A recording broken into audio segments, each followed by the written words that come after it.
Science ফ্যাক্টসে সবাইকে স্বাগতম। আমি শুভ। আজকে আমরা আলোচনা করব মিয়োসিস কোষ বিভাজন সম্পর্কে। সো মিয়োসিস কোষ বিভাজনটা কি? মিয়োসিস কোষ বিভাজন হচ্ছে যে কোষ বিভাজন প্রক্রিয়ায় নিউক্লিয়াস পরপর দুবার বিভাজিত হয়, ক্রোমোজোম একবার বিভাজিত হয়। নিউক্লিয়াস পরপর দুইবার বিভাজিত হয়, ক্রোমোজোম একবার বিভাজিত হয় এবং বিভাজন পরবর্তীতে মাতৃকোষের অর্ধেক ক্রোমোজোম বিশিষ্ট 4টি অপত্য কোষের সৃষ্টি করে, তাকে মিয়োসিস কোষ বিভাজন বলা হয়। অর্থাৎ প্রথমে আমরা যদি ধরি যে জনন মাতৃকোষে 100% ডিএনএ আছে, অর্থাৎ জনন মাতৃকোষে ডিএনএর সংখ্যা হচ্ছে 100% এবং এটা ডিপ্লয়। পরবর্তীতে কি হবে, মিয়োসিস দুইটা পর্যায়ে বিভক্ত, মিয়োসিস 1 এবং মিয়োসিস 2, সেটাতে আমরা আসতেছি। তো ধরলাম যে মিয়োসিসের প্রথম পর্বে অর্থাৎ মিয়োসিস 1-এ ক্রোমোজোমের সংখ্যা অর্ধেকে হ্রাস পেল, অর্থাৎ 100% থেকে কমে কত হলো 50%, অর্থাৎ এই মাতৃকোষ থেকে যে দুটো অপত্য কোষের সৃষ্টি হলো সেগুলোতে সবগুলোতে 50% করে ক্রোমোজোম আছে। এরপর কি হবে, এই 50% ক্রোমোজোমযুক্ত দুটো অপত্য কোষ পরবর্তীতে মাইটোসিস কোষ বিভাজন করবে, অর্থাৎ এরা আবার ভাগ হবে। এটা হচ্ছে মিয়োসিস 2-এর পর্যায়ে, এরা আবার ভাগ হবে এবং 50% ক্রোমোজোম বিশিষ্ট 4টা অপত্য কোষের শেষ পর্যন্ত সৃষ্টি হবে। অর্থাৎ প্রসেসটা হচ্ছে 100%, অর্থাৎ এই ক্রোমোজোমের সংখ্যা হচ্ছে 100%, পরবর্তীতে সেটা অর্ধেকে হ্রাস পাবে, অর্থাৎ 50% করে। পরবর্তীতে 50% ওয়ালা যে অপত্য কোষগুলো আছে, এই অপত্য কোষগুলো আবার দুই ভাগে বিভক্ত হবে এবং শেষ পর্যন্ত 4টি অপত্য কোষের সৃষ্টি হবে, যেগুলোর প্রত্যেকটার ক্রোমোজোম সংখ্যা হবে মাতৃকোষের অর্ধেক, অর্থাৎ 50% করে। আচ্ছা, তো মিয়োসিস কোষ বিভাজনটা কীভাবে ঘটে এটা একটা ছকের মাধ্যমে দেখানো হয়েছে। যে মিয়োসিসে প্রথমে ঘটে কি, ইন্টারফেস সম্পর্কে আমরা গত ক্লাসে আমরা বলছিলাম যে ইন্টারফেসে 3টা ধাপ আছে, G1, S এবং G2 উপধাপ। তো এই ইন্টারফেস বা বিরতি পর্যায়ে প্রথমে ঘটবে। এর পরবর্তী যেটা ঘটবে সেটা হচ্ছে মিয়োসিস 1, অর্থাৎ মিয়োসিসের প্রথম পর্যায়ে। এটাকে বলা হয় হ্রাসমূলক বিভাজন। এই মিয়োসিস 1টা কয়েকটা উপপর্যায়ে বিভক্ত, প্রোফেজ 1, মেটাফেজ 1, অ্যানাফেজ 1 এবং টেলোফেজ 1। তার মধ্যে প্রোফেজ 1 পর্যায়ের আছে 5টা উপপর্যায়। প্রথমটা হচ্ছে ল্যাপটোটিন, এরপর জাইগোটিন, প্যাকাইটিন, ডিপ্লোটিন এবং ডায়াকাইনেসিস। এই 5টা উপপর্যায়ের মাধ্যমে প্রোফেজ 1 সম্পন্ন হয়। এরপর মেটাফেজ 1 হয়, অ্যানাফেজ 1 হয়, টেলোফেজ 1 হয়। তার মধ্যে মেটাফেজ 1 সাধারণ ওই গত মেটাফেজের মতোই কিছুটা পরিবর্তন থাকে। অ্যানাফেজ 1 হচ্ছে মেইন, এখানে সবচেয়ে ইম্পর্টেন্ট হচ্ছে অ্যানাফেজ 1, কারণ এই ধাপেই ক্রোমোজোমটা অর্ধেকে হ্রাস পায়। এরপর টেলোফেজ হয়ে মিয়োসিস 1টা শেষ হয়ে যায়। এরপর যেটা শুরু হয় সেটা হচ্ছে ইন্টারকাইনেসিস বা ইন্টারফেজ 2, অর্থাৎ এটাও একটা ইন্টারফেজ, বিরতি পর্যায়ে। এটা এই পর্যায়ে সেম আগের মতো, অর্থাৎ মিয়োসিস 1-এর পরে মিয়োসিস 2-এ প্রবেশ করার জন্য কোষ কিছু বিশ্রাম নেয়।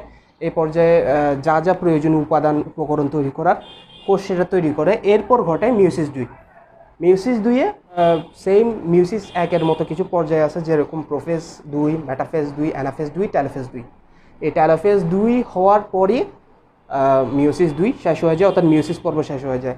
তার মধ্যে এগুলো, এই প্রোফেজ, মেটাফেজ, অ্যানাফেজ, টেলোফেজ, এই 4টা ধাপ একদম মাইটোসিসের যে প্রোফেজ, মেটাফেজ, অ্যানাফেজ, টেলোফেজ আছে সেম ওগুলোর মতোই, অর্থাৎ এগুলো অনেকটা মাইটোসিস কোষ বিভাজনের মতো এই মিয়োসিস 2টা। আর মিয়োসিস 1টা হচ্ছে হ্রাসমূলক বিভাজন। এটা হচ্ছে মিয়োসিসের মেইন বৈশিষ্ট্য ধারণ করে, অর্থাৎ এই ধাপে ক্রোমোজোমের সংখ্যা অর্ধেকে হ্রাস পায়। আচ্ছা, তো আমরা শুরুতে ঢুকি যে মিয়োসিস 1-এর প্রোফেজ 1 পর্যায়ের ল্যাপটোটিন, অর্থাৎ প্রথম উপপর্যায়টা ল্যাপটোটিন। তো ল্যাপটোটিনে যদি আসি তাহলে কি হবে, ল্যাপটোস মানে হচ্ছে ফিন বা থিন মানে চিকন, আর টিন মানে হচ্ছে সুতা। এর মাধ্যমে বোঝা যাচ্ছে যে এই উপপর্যায়ে ক্রোমোজোমগুলো একদম চিকন থাকবে, এদের আকার অনেক লম্বা থাকবে সুতার মতো। থিন মানে তো সুতা, অর্থাৎ এটাই বোঝা যাচ্ছে যে ক্রোমোজোমগুলো এই উপপর্যায়ে কি থাকবে, একদম চিকন থাকবে সুতার মতো। আচ্ছা, তো ল্যাপটোটিনের কিছু বৈশিষ্ট্য আমি পাশে লিখে দিচ্ছি, ইম্পর্টেন্ট বৈশিষ্ট্যগুলো, এগুলো তোমরা লিখে নিতে পারো, পরবর্তীতে লিখতে যাতে সুবিধা হয়। প্রথম মোস্ট ইম্পর্টেন্ট বৈশিষ্ট্য হচ্ছে কি, যে ক্রোমোজোমের জল বিয়োজন সম্পর্কে আমরা আগেও করছি।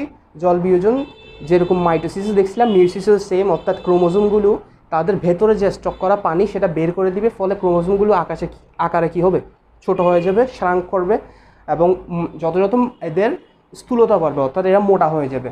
তো জল বিয়োজনের কারণে ক্রোমোজোমগুলো যত ছোট হতে থাকবে। 2 নাম্বার বৈশিষ্ট্য হচ্ছে প্রাণীকোষে ক্রোমোজোমের পোলারাইজড বিন্যাস ঘটে, অর্থাৎ এটা হচ্ছে প্রাণীকোষ, একটা চিত্র দিছি।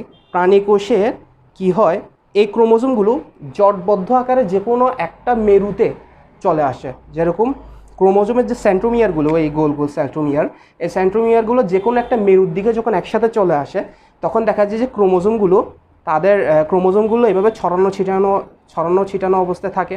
দেখতে অনেকটা তখন এদেরকে ফুলের পাপড়ির মতো দেখায়, আর এটা ফুলের তোড়ার মতো দেখায়, পুরো জিনিসটাকে ফুলের তোড়ার মতো দেখায়। তো এই কারণে এটাকে বলা হয়, প্রাণীকোষে এটা দেখা যায়, এটাকে বলা হয় বুকে, অর্থাৎ ফুলের তোড়া। বুকে মানে ফুলের তোড়া। তো প্রাণীকোষে ক্রোমোজোমের পোলারাইজ বিন্যাস ঘটে। এভাবে প্রাণীকোষে ক্রোমোজোমের পোলারাইজ বিন্যাস ঘটে এবং ক্রোমোজোমগুলো দেখতে সবগুলো মিলে একটা ফুলের বুকে বা তোড়ার মতো দেখায়। পরবর্তী বৈশিষ্ট্য কি, ক্রোমোজোমে বহু ক্রোমোমিয়ার দেখা যায়। ক্রোমোমিয়ার হচ্ছে যে ক্রোমোজোমের কোনো একটা নির্দিষ্ট অঞ্চলের যে ডিএনএ আছে, ডিএনএ প্যাচগুলো, সে ডিএনএর যে হেলিক্সগুলো, সেগুলো কি হয়, খুব ঘনভাবে কনডেনসেশন বা ঘনীভবন ঘটে তাদের। এবং দেখা যায় যে কিছু কিছু জায়গায় যেখানে বেশি ঘনীভবন বা কনডেনসেশন ঘটে, ওই জায়গাগুলো এরকম ঘন কালো একটা ব্যান্ডে পরিণত হয়, ঘন কালো ব্যান্ড। এই ক্রোমোজোমের জায়গায় জায়গায় যে ব্যান্ডগুলো সৃষ্টি হয়েছে, এগুলোকে বলা হয় ক্রোমোমিয়ার। তো এই উপপর্যায়ে, ল্যাকটোজেন উপপর্যায়ে ক্রোমোজোমের মধ্যে এরকম অনেকগুলো ঘন ব্যান্ড এলাকা দেখা যায় বা ক্রোমোমিয়ার দেখা যায়। একটা ক্রোমোজোমে অনেকগুলো থাকতে পারে। তো এখন পড়ব আমরা জাইগোটিন। জাইগোস মানে হচ্ছে ইয়ক বা জোয়াল, আর টিন মানে হচ্ছে সুতা। অর্থাৎ এই উপপর্যায়ে দেখতে ক্রোমোজোমগুলো যখন একটার সাথে একটা পরস্পরের এসে সিনাপসিসে আবদ্ধ হয়, তখন এগুলো দেখতে অনেকটা জোয়ালের মতো দেখায়। জোয়ালকে এরকম, জোয়াল হচ্ছে এরকম একটা স্টিক থাকে, জোয়ালটা একটু বেঁকা টাইপসের থাকে, একটা স্টিক মাঝখানে লাগানো থাকে গরুর সাথে। তো এখানে ক্রোমোজোমটা দেখতে সেম অর্ধচন্দ্রাকৃতির জোয়ালের মতো দেখতে, ওই কারণে ধাপটার নাম হচ্ছে জাইগোটিন। তো প্রথমে কি হয়, সিনাপসিস বা দ্বিত্বকরণ ঘটে।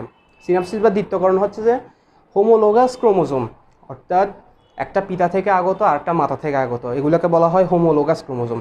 দুইটা হোমোলোগাস ক্রোমোজোম, একটা পিতা থেকে আসবে একটা মাতা থেকে আসবে, দুইটা হোমোলোগাস ক্রোমোজোম পরস্পরের সাথে এসে জোড়াবদ্ধ হবে, এবং এটাকে বলা হচ্ছে সিনাপসিস বা দ্বিত্বকরণ। তো এরকম একটা জুয়েলকে বলা হবে বাইভ্যালেন্ট। তো দ্বিতীয় যে বৈশিষ্ট্য, বাইভ্যালেন্ট সৃষ্টি। তো সিনাপসিসের মাধ্যমে এভাবে যে জোড়াগুলো সৃষ্টি হয়, এই স্বতন্ত্র জোড়াগুলোকে বলা হয় বাইভ্যালেন্ট। তাহলে বাইভ্যালেন্টের সৃষ্টি হবে। তো এখানে একটা জিনিস, যে বাইভ্যালেন্টে যেহেতু দুইটা হোমোলোগাস ক্রোমোজোমের প্রয়োজন, তাই একটা কোষে যতগুলো ক্রোমোজোম থাকবে তার বাইভ্যালেন্টের সংখ্যা হবে অর্ধেক। অর্থাৎ যদি 50টা ক্রোমোজোম থাকে, তাহলে একটার সাথে একটা যখন জোড়া লাগবে, তাহলে বাইভ্যালেন্টের সংখ্যা কত হবে, 25টা। তার অর্ধেক পরিমাণ বাইভ্যালেন্ট থাকবে, অর্থাৎ যতটা ক্রোমোজোম তার অর্ধেক পরিমাণ বাইভ্যালেন্ট। এর পরের ধাপ কি, প্যাককাইটিন। তো প্যাককাইস মানে হচ্ছে থিক বা মোটা, আর থিন মানে হচ্ছে সুতা। তো এটার প্রধান বৈশিষ্ট্য হচ্ছে কি, যে ক্রোমোজোমের বিভক্তি ঘটে। ক্রোমোজোমের বিভক্তি বলতে এই যে ক্রোমোজোম, আগে দেখো একটাই বাহু, এখানে একটা ক্রোমোজোম, এই যে সেন্ট্রোমিয়ার একটা, আর ক্রোমোজোমের বাহু একটা। তো পরবর্তীতে এই ধাপে কি ঘটবে, একটা বাহু থাকবে না, একটা বাহু স্প্লিট হয়ে যাবে, ভাগ হয়ে যাবে, এবং দুইটা বাহু সৃষ্টি করবে। এবং প্রত্যেকটা বাহুকে কি বলা হয়, প্রত্যেকটা বাহুকে বলা হয় ক্রোমাটিড খণ্ড। তো এভাবে ক্রোমোজোমগুলো ভেঙে যাবে এবং ক্রোমাটিড খণ্ড সৃষ্টি করবে। একটা ক্রোমোজোম ভেঙে গিয়ে দুইটা ক্রোমাটিড খণ্ড সৃষ্টি করবে। এই হলো ক্রোমোজোমের বিভক্তি। এরপর হচ্ছে কায়াজামা সৃষ্টি। কায়াজামা হচ্ছে যখন একটা ক্রোমোজোম ভাগ হয়ে যায়, যেমন একটা ক্রোমোজোম ভাগ হয়ে ক্রোমাটিড সৃষ্টি করলো। তো এই ক্রোমাটিড, একটা ক্রোমাটিড আর একটা ক্রোমাটিড, দেখা যায় যে এদের ভিত্তি হচ্ছে একটা সেন্ট্রোমিয়ারই। এই সেন্ট্রোমিয়ারটা উভয় ক্রোমাটিড খণ্ড শেয়ার করতেছে, অর্থাৎ তাদের উৎপত্তিস্থল একটাই। তো সেক্ষেত্রে এদের দুজনকে বলা হয় পরস্পরের সিস্টার, অর্থাৎ তারা পরস্পরের বোন। যেহেতু এদের ভিত্তি একটাই, সুতরাং এরা দুইজন পরস্পরের বোন বা সিস্টার, এদেরকে বলা হয় সিস্টার ক্রোমাটিড। কিন্তু দেখা যায় যে এর পার্শ্ববর্তী যদি আরও দুইটা ক্রোমাটিড থাকে, আরও একটা সেন্ট্রোমিয়ার থাকে, তো এই দুইটা ক্রোমাটিডের ভিত্তি কিন্তু এই সেন্ট্রোমিয়ারটা। সুতরাং এই দুইটা পরস্পরের কী হবে, বোন বা সিস্টার হবে। কিন্তু এটা আর এটা, এই দুইটা পরস্পর সিস্টার না, কারণ এদের ভিত্তি এক নাই। এটার এই ক্রোমাটিড খণ্ডের ভিত্তি হচ্ছে এই সেন্ট্রোমিয়ারটা, আর এই ক্রোমাটিড খণ্ডের ভিত্তি হচ্ছে এই সেন্ট্রোমিয়ারটা। সুতরাং এদেরকে বলা হয় ওই কারণে নন সিস্টার ক্রোমাটিড। তো এখানে দেখা যাচ্ছে এই দুইটা ক্রোমাটিড খণ্ড হচ্ছে পরস্পর নন সিস্টার ক্রোমাটিড। তো এরকম নন সিস্টার ক্রোমাটিডগুলো প্যাককাইটিন উপপর্যায়ে কাছাকাছি আসে এবং পরস্পরের আকর্ষণজনিত কারণে এভাবে একটা জোরের সৃষ্টি করে, অর্থাৎ এদের মধ্যে একটা বন্ডিং সৃষ্টি হয়। এই জায়গায় এদের মধ্যবর্তী একটা বন্ডের সৃষ্টি হয়। এই বন্ডিং প্রসেসটাকে বলা হয় কায়াজামা। তো তো বেসিক্যালি কায়াজামা হচ্ছে দুইটা নন সিস্টার ক্রোমাটিড থাকবে এবং এরা পরস্পরের সাথে কি খুবই ঘনিষ্ঠভাবে আবদ্ধ থাকবে। এরপরের বৈশিষ্ট্য হচ্ছে কি ক্রসিং ওভার ঘটে। এখন কায়াজামা যে ঘটলো, অর্থাৎ তাদের মধ্যে একটা ব্রিজের মতো গঠিত হয়ে গেল, উভয় ক্রোমাটিড খণ্ডের মধ্যে একটা ব্রিজের মতো। তো কায়াজামা বরাবর কি ঘটে, প্রত্যেকটা নন সিস্টার ক্রোমাটিড, অর্থাৎ একটা নন সিস্টারের সাথে আরেকটা নন সিস্টারের যে ডিএনএ খণ্ড আছে সেই ডিএনএ খণ্ডগুলো বিনিময় ঘটবে। অর্থাৎ এটার কিছু অংশ যাবে এটার কাছে, আর এটার কিছু অংশ আসবে এটার কাছে। কায়াজামা একটা মূলত একটা ব্রিজের মতো কাজ করে। তো কায়াজামা একটা মিলনস্থল, ওই মিলনস্থল বরাবর কি হবে যে একটার ডিএনএ আর একটাতে ওই স্থান অনুযায়ী ট্রান্সফার হয়, কারণ অনেকটা ব্রিজের মতো আর কি, ব্রিজ দিয়ে যেভাবে এক জায়গা থেকে অন্য জায়গায় যায়। তো এইভাবে এই ক্রোমোজোমাল বস্তুগুলো একটা ক্রোমোজোম থেকে আরেকটা ক্রোমোজোমে স্থানান্তর হবে। এটাকে বলা হয় ক্রসিং ওভার, অর্থাৎ ক্রস করে চলে যাওয়া, একটা ক্রোমোজোমের বাহু থেকে আরেকটা ক্রোমোজোমের বাহুতে ক্রস করে চলে যাওয়া, ওই কারণে ওইটার নামটা হয়েছে ক্রসিং ওভার। তাহলে এই কয়েকটা জিনিস প্যাককাইটিনে ঘটে। এরপর ডিপ্লোটিনে কি ঘটে, মেইন বৈশিষ্ট্য দুইটা হচ্ছে সেন্ট্রোমিয়ার আর বিকর্ষণ, অর্থাৎ এই উপপর্যায়ে এসে ক্রোমোজোমের যে সেন্ট্রোমিয়ারগুলো ওগুলো পরস্পরকে বিকর্ষণ করা শুরু করবে। তো যার কারণে সেন্ট্রোমিয়ারগুলো একটা থেকে একটা দূরে সরে যেতে শুরু করবে বিকর্ষণের কারণে। আগে কি ঘটছিল, কায়াজামা সৃষ্টিতে কী হয়েছিল, নন সিস্টার ক্রোমাটিডগুলোর পরস্পরের মধ্যে আকর্ষণের কারণে কাছাকাছি আসছিল, তো কায়াজামা হইলো, ক্রসিং ওভার ঘটলো। কিন্তু এখন যেটা ঘটবে সেটা হচ্ছে যে ক্রোমাটিডের সাথে কোনো সম্পৃক্ততা নাই। এখানের মেইন ঘটনা হচ্ছে কি সেন্ট্রোমিয়ারে। তো সেন্ট্রোমিয়ারগুলো পরস্পরকে বিকর্ষণ করবে, যার কারণে সেন্ট্রোমিয়ারগুলো পরস্পর থেকে দূরে সরতে শুরু করবে। তো তাহলে সেন্ট্রোমিয়ারের বিকর্ষণ শুরু হয়। এরপর কি হয়, বিকর্ষণ যখন ঘনীভূত হয়, আরও বেশি ঘনীভূত হয়, তখন লুপ সৃষ্টি হয়। লুপ হচ্ছে যে সেন্ট্রোমিয়ারগুলো যখন একটা থেকে একটা দূরে সরে যেতে থাকে, তখন সাথে সাথে ক্রোমাটিড বাহুগুলো যতটা সম্ভব দূরে সরে যায়। কিন্তু এই জায়গায় কায়াজামার এই পয়েন্টগুলো, এগুলোতে ক্রোমোজোমগুলো একটার সাথে একটা বাঁধা, তো যার কারণে কি এই সেকশনে এসে ওরা কি আর দূরে সরতে পারে না, এই ক্রোমোজোমগুলো আর দূরে সরতে পারে না। তো যার কারণে এই দুইটা জায়গায় বাঁধা, মাঝখানে একটা ফাঁকা স্পেসের সৃষ্টি হয় বা ফাঁসের সৃষ্টি হয়। অনেকটা দুইটা দড়ি আছে, ধরো দুইটা দড়ি একটার সাথে একটা এখানে বাঁধা, আর একটার সাথে এখানে আরেকটা বাঁধা। এখন এই দড়িগুলো কি সেপারেট করা যাবে? টানলে সেপারেট করা যাবে না। হয়তো এই জায়গায় যদি আমি টানি তাহলে কি হবে, তাহলে একটু হয়তো ব্যাকা হয়ে দূরে সরে যাবে, কিন্তু সেপারেট হবে না। এই জিনিসটাকে বলা হয় ফাঁস বা লুপ। তো এখানে লুপের সৃষ্টি হবে। ক্রোমোজোমগুলো ঠিকই সেন্ট্রোমিয়ারের বিকর্ষণের জন্য দূরে সরার চেষ্টা করবে, কিন্তু বেশি দূরে যেতে পারবে না, কারণ কায়াজামা পয়েন্টে তারা দুজন পরস্পরের সাথে বাঁধা। এখন আমরা দেখব ডায়াকাইনেসিস। ডায়া মানে অ্যাক্রস, আর কাইনেসিস মানে চলন, অর্থাৎ বিপরীত দিকে চলন, অর্থাৎ ক্রোমোজোমগুলো এই জায়গায় বিপরীত দিকে চলা শুরু করবে। প্রথম বৈশিষ্ট্য প্রান্তীয়করণ চলতে থাকে, অর্থাৎ ক্রোমোজোমের যে সেন্ট্রোমিয়ারগুলো সেগুলো ক্রোমাটিডের একদম প্রান্তের দিকে চলে আসতে থাকে। তো এটাকে বলা হয় প্রান্তীয়করণ, অর্থাৎ ক্রোমোজোমগুলো ধীরে ধীরে প্রান্তের দিকে চলে আসতে থাকে। তারপর নিউক্লিওলাস অদৃশ্য হয়ে যায়। এই উপপর্যায়ে নিউক্লিওলাস, অর্থাৎ এখানে পাশে একটা ঘন কালো বস্তু ছিল নিউক্লিওলাস, ওই নিউক্লিওলাসটা ধীরে ধীরে অদৃশ্য হয়ে যায়। এরপর নিউক্লিয়ার মেমব্রেন অদৃশ্য হয়ে যায়, অর্থাৎ এই যে নিউক্লিয়ার মেমব্রেন, এই মেমব্রেনটা বা এনভেলপটা আস্তে আস্তে ধীরে ধীরে অদৃশ্য হয়ে যেতে শুরু করে। এটার পিছনে সিডিকে এনজাইম কাজ করে। মাইটোসিসের আলোচনায় আমরা দেখছিলাম যে সিডিকেটা কী। এরপর হচ্ছে মেটাফেজ 1, মানে ডায়াকাইনেসিসের মাধ্যমে আমরা প্রোফেজ 1 থেকে বের হয়ে আসছি। তো প্রোফেজ 1-এর ধাপ শেষ। তো মেটাফেজ 1 মধ্যে প্রথম যে বৈশিষ্ট্য সেটা হচ্ছে ট্রাকশন ফাইবারের সাথে সেন্ট্রোমিয়ারের সংযুক্তি। ট্রাকশন ফাইবার হচ্ছে সেন্ট্রোমিয়ার থেকে একগুচ্ছ চুলের মতো কিছু তন্তু বেরোয়। এই তন্তুগুলো সাধারণত মাইটোসিস উপপর্যায়ে স্পিন্ডল যন্ত্রের সাথে আকর্ষণ করতো বা স্পিন্ডল যন্ত্রকে আঁকড়ে ধরতো। এখানে যেহেতু স্পিন্ডল যন্ত্র নেই, এই ট্রাকশন ফাইবারগুলো পরস্পরের সাথে যুক্ত হয়ে একটা ব্রিজ তৈরি করে। তো এই ট্রাকশন ফাইবারের সাথে সেন্ট্রোমিয়ারের সংযুক্তি ঘটে। এটা হচ্ছে ট্রাকশন ফাইবার। এই ট্রাকশন ফাইবারের সাথে এই গোল সেন্ট্রোমিয়ারের সংযুক্তি ঘটবে। এরপর হচ্ছে ক্রোমোজোমগুলো মোটা ও খাটো হতে শুরু করে, অর্থাৎ এই উপপর্যায়ে ক্রোমোজোমগুলো যত মোটা এবং খাটো হবে, পরবর্তী যে বৈশিষ্ট্য সেটা হচ্ছে ফাইবারের টানে ক্রোমোজোমগুলো পৃথকীকরণ শুরু হবে, অর্থাৎ এই ট্রাকশন ফাইবারের টানে একটার সাথে একটা এখন লেগে আছে। এরপর কি হবে, এই ফাইবারের টানে ক্রোমোজোমগুলো দূরে সরে যেতে শুরু করবে। যখন দূরে সরে যেতে শুরু করে তখন মেটাফেজ 1-এর পরিসমাপ্তি ঘটে। এর পরবর্তী যে ধাপ সেটা হচ্ছে অ্যানাফেজ 1। তো অ্যানাফেজ 1-এ ক্রোমোজোমগুলোর মেরুমুখী চলন শুরু হয়, ওটা হচ্ছে অ্যানাফেজ 1। তো ক্রোমোজোমগুলোর ট্রাকশন ফাইবার টানে যত একটার থেকে একটা দূরে সরে যেতে শুরু করে, অর্থাৎ মেরুর দিকে। আগে ছিল বিষুবীয় অঞ্চলে, ইকুয়েটর অঞ্চলে থাকলেও পরবর্তীতে এই ট্রাকশন ফাইবারের টানে তারা মেরুমুখী চলন শুরু করে, পোলার সাইডে চলে যায়। এরপর হচ্ছে VLJI ক্রোমোজোমের আবির্ভাব।